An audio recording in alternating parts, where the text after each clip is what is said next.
Krista. Nova lica, scena ista, tražije sile se trude da nas ne bude. Antikristi i masoni, komunisti, ovi oni, šire sotonske fraze da nas poraze. Moj narode, moj narode. A mi gluhi, njemi, slijepi, svako u svom mraku strepi. Narod biran od Boga, guši nesloga. Iz povijesti naše slavne, a i ove ne baš davne. I ovdje vidite već i sami dolazak hrvatskih obrambenih snaga prema Bojani Kalnički partizani, koja je u ovo vrijeme već potpisala kapitulaciju.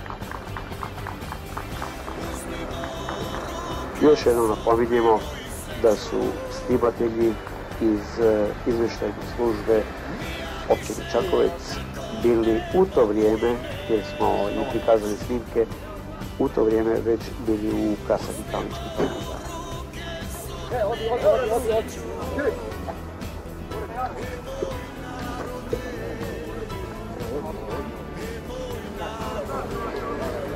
Da je to tako vidite iz ugla iz kojeg se snima postavljanje hrvatskog barjaka na ulaz u kasarnu Kalnički partizani, jer na HTV-u je vidjeli snimak s prednje strane, a eto naši snimatelji su snimali iz ugla kasarne.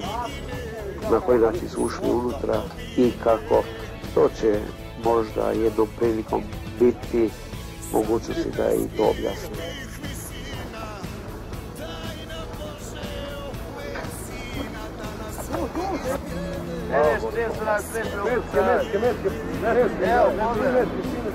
Noću od subote na nedjelju, dakle prije zauzimanja Kalničkih partizana, Foča 101, dakle general Trifunović javlja Tetovu 101 generalu Avramović, izgubljeni objekti sa municijom i oružanjem.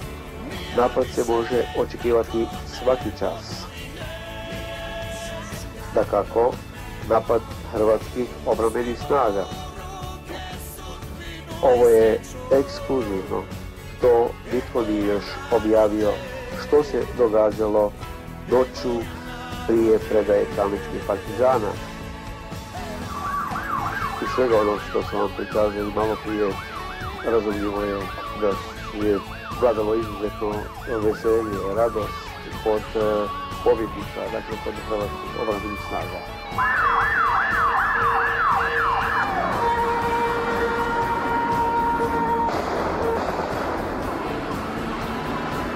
Je vladalo izuzetno veselje, radost kod pobjednika, dakle kod hrvatskih obrambenih snaga.